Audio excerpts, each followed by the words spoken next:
Crime time में अब जो कहानी मैं आपको सुनाने जा रहा हूं वो आपको हैरान कर देगी, सोचने पर मजबूर कर देगी कि आखिर कैसे एक 9वीं पास 21 साल का लड़का 3 राज्यों के पुलिस की नाक में दम कर सकता है। कैसे एक लड़का इतनी बड़ी ठगियों को अंजाम दे सकता है कि जिसकी तलाश में 3 राज्यों की पुलिस खाक छानती रही। आखिर कैसे एक 9वीं पास लड़का लेडी अफसर बनकर उन पुलिस अधिकारियों को ठगने का काम करता है जो खुद इस तरह के अपराधों में छानबीन करते हैं, लोगों को सतर्क रहने के लिए कहते हैं, लेकिन वही उस ठगी का शिकार हो जाते हैं। इस रिपोर्ट में देख लीजिए।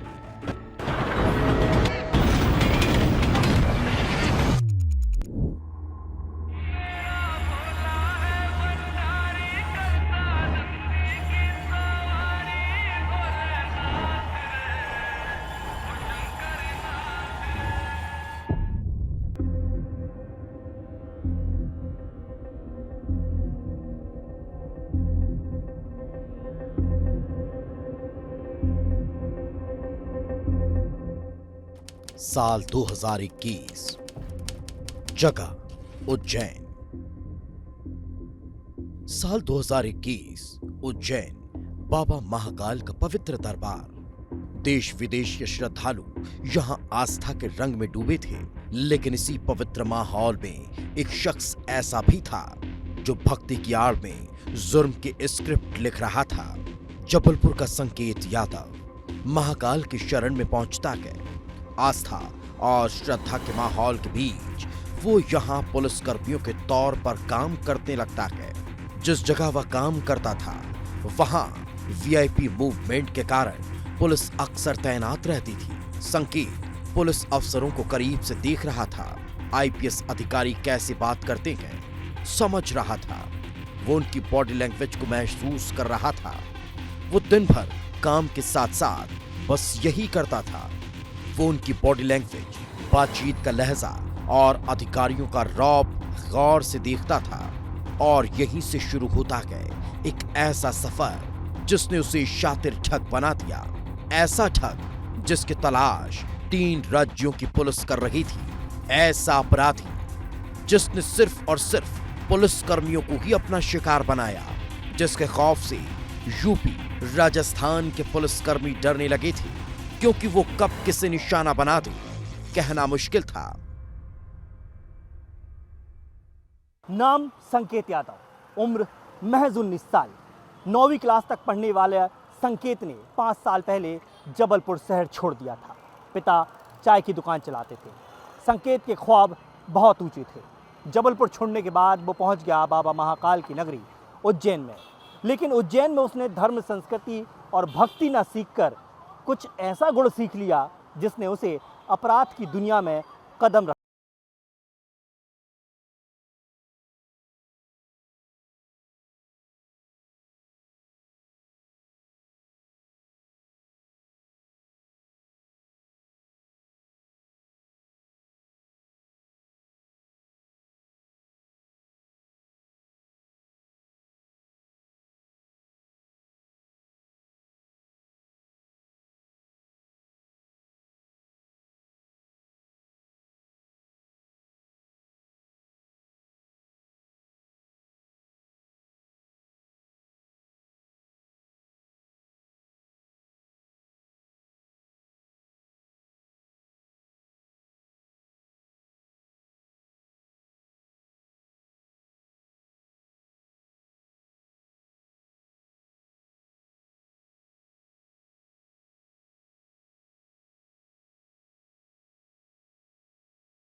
आसान नहीं था। पुलिस अधीक्षक महोदय के नाम से व्हाट्सएप और कॉल करके पुलिस कर्मियों के माध्यम से ग्राहक सेवा केंद्र या किसी दुकानदार से पैसे वसूलने की शिकायत आई। इस पर हमारे साइबर थाने में सुसंगत धाराओं में अभियोग पंजीकृत किया गया और हमारी साइबर और सर्विलांस की टीम जो क्राइम साहब के नेतृत्व में इसमें लगी और उस पर वर्क करके एक व्यक्ति जिसका नाम है संकेत और जो जबलपुर का रहने वाला है, इसको अरेस्ट किया गया। अब सवाल था, आखिर एक लड़का कैसे लेडी अफसर की आवाज में बात कर सकता है, कैसे वो खुद को लेडी एसपी बताकर थाना प्रभारियों को चकमा दे सकता है। और जब संकेत यादव ने पुलिस के सामने ही डेमो दिया तो अधिकारी भी दंग रह गए।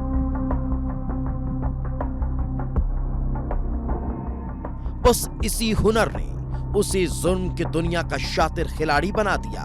उसे पता था कि ग्राहक सेवा केंद्र में बहुत रुपये ट्रांसफर होते हैं। संकेत को पता था कि जब कोई अधिकारी फोन करता है, निचले अधिकारी सवाल जवाब नहीं बल्कि सीधे आदेश का पालन करते हैं। इसलिए वो महिला एसपी बनकर थाना प्रभारियों को फोन करता था। वो उन्हें ग्राहक सेवा केंद्र जाने को कहता था और इन लीगल ट्रांसफर और सख्त कार्रवाई कर डर दिखाता था। अपने खाते में रुपये जमा करा लेता था।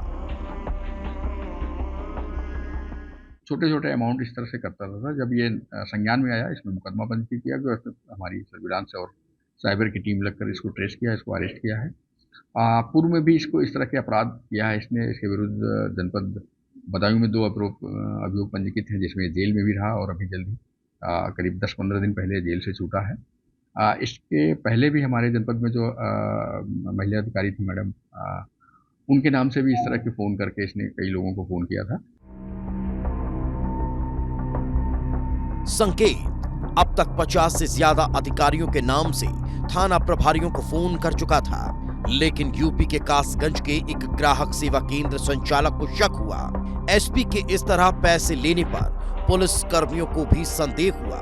बात कासगंज की एसपी अंकिता शर्मा तक भी पहुंच चुकी थी, जिसके नाम से फोन किया गया था। फिर क्या था, पुलिस ने कड़ियां जोड़ना शुरू किया। मोबाइल नंबर की जांच की गई और तार जबलपुर से जुड़ गए। पुलिस की टीम यहां पहुंचती है और संकेत यादव को गिरफ्तार कर यूपी ले जाती है। पाटन क्षेत्र का एक रहने वाला संकेत यादव था। उसने कासगंज एसपी का डीपी अपने डीपी पर लगाकर वो कई लोगों से वो ठगी करने का प्रयास कर रहा था। इस पर कासगंज के साइबर क्राइम जो पुलिस थाना है उसमें उसके खिलाफ धोखाधड़ी का अपराध दर्ज था। वो टीम आई थी और संकेत यादव को गिरफ्तार करके ले गई है और ये पाटन क्षेत्र का रहने वाला था। संकेत यादव की कहानी सुनकर हर कोई हैरान है। वो मासूम चेहरा जिसने लेडी आईपीएस की आवाज में थाना प्रभारियों को चकमा दिया। संकेत एक बार फिर सलाखों के पीछे है। वो कुछ दिन पहले ही ठगी के एक मामले में जेल से छूटा था, लेकिन बाहर आकर उसने फिर वही खेल खेला जिसका रास्ता सलाखों के पीछे जाकर ही खत्म होता है। जुर्म चाहे कितना ही शातिर तरीके से क्यों ना किया जाए, लेकिन अंजाम एक दिन यही होता है, क्योंकि कानून की नजरों से बचना मुश्किल ही नहीं, नामुमकिन है।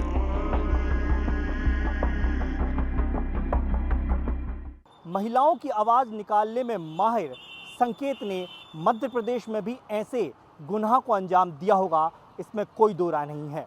लेकिन अब पुलिस इस पूरे मामले को बड़ी गंभीरता से जांच पड़ताल कर रही है और पता लगा रही है कि क्या संकेत ने मध्य प्रदेश में भी इसी टेक्निक का इस्तेमाल करके पुलिस को अपने जाल में फंसाया है। कैमरामैन रविंद्र के साथ दुर्गेश कुमार, विस्तार न्यूज।